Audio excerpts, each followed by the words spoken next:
Hello everyone, it's Richard here with Sophia.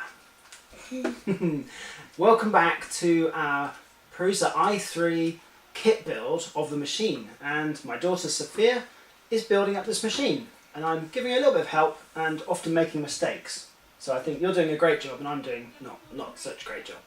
So last time we built up the Y assembly, which is the bed that runs backwards and forwards, and this time we're about to build the X assembly, which is the carriage that takes the hot end down the extruder and moves across the bed.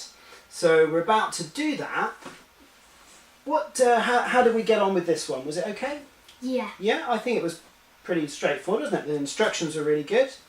We started using the computer instructions just because the pictures are a little bit bigger to see on the screen. So the printed manual is fantastic, does everything you need it to do, but it's just a little bit small to see some of the pictures. So it would have been maybe better as an A4 version, but they're fine on the screen, so I'd recommend doing it that way.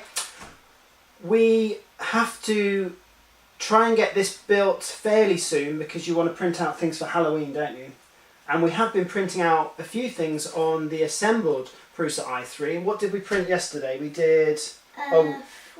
We did the frog and he had a broken leg, didn't he? Yeah. A little bit of a broken leg, but that's fine. His leg just lifted off of the bed as he was printing. But he's okay. We actually quite like him as a poorly frog, don't we? Yeah. Yeah. And then we printed Marvin as well, which was the little robot. Yeah. And he's quite cool, isn't he? So we've done a few Marvins and we'll print a few more things as well while we build up this printer. So let's do it!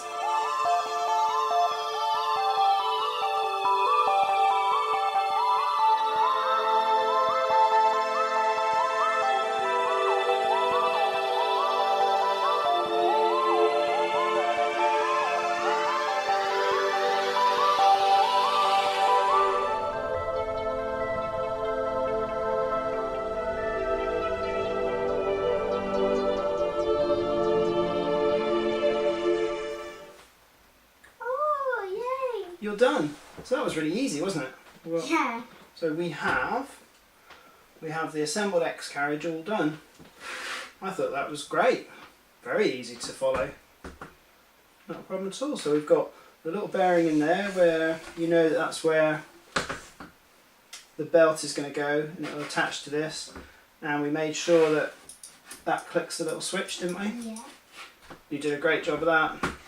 Absolutely perfect. What is next? So,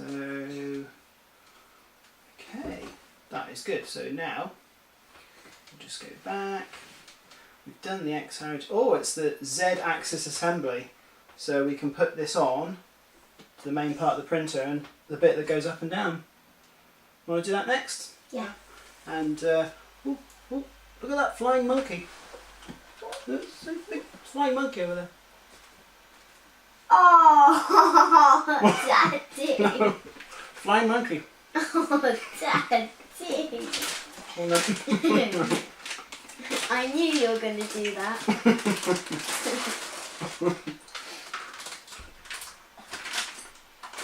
Okay. We can get on with putting the Z-axis on now. So we attach this to these sides and it can move up and backwards. So we've just finished putting together most of the Z-axis assembly, and the only little tricky bit that we found was actually putting in the smooth rods for the vertical Z-axis. And that's because when you have a 3D printed part, sometimes when you print a hole, the very first layer of that hole might be slightly squished. So actually the circumference, the diameter across the hole is going to be slightly smaller. So all we had to do was just trim out with a knife a very tiny little bit of plastic to allow these smooth rods to slide perfectly in. You don't want to trim out too much, but if you're finding that it's a little bit tricky to get that rod pushed in, we found it's just going to be enough just to cut that out, didn't we? So I had to do that, and now everything seems to have lined up really nicely. So we're going to carry on with it, and we're about to put the other axis on to the Z axis. Cool.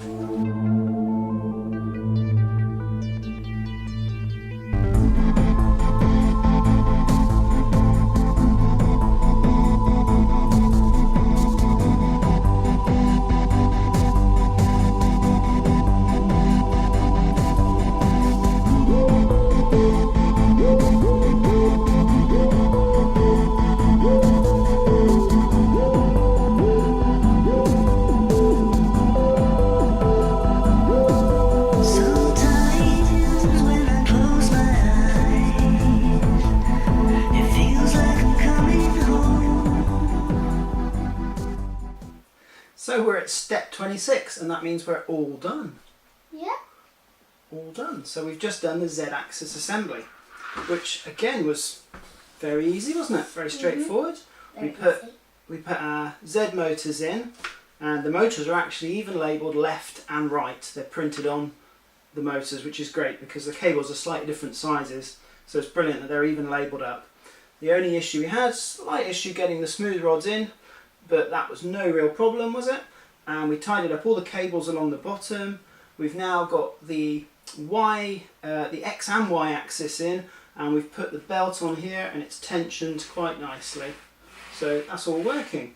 So the next bit we've got to do is the extruder assembly.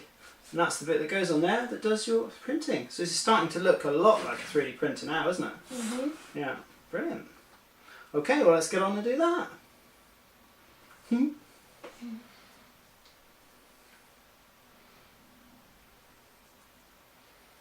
Extruder assembly. That looks interesting. That does look good. Right, so the next bit of plastic we need. Do you want to find the bits that look like that? Find all of those bits, they're here, probably. So I think it's probably that bag. There, yeah, do you want to get them all out and then we'll have a little look, see what we need. This is very cool. Wow, excellent. Great, they're all labelled up, isn't it, on the bag, so you've got everything on.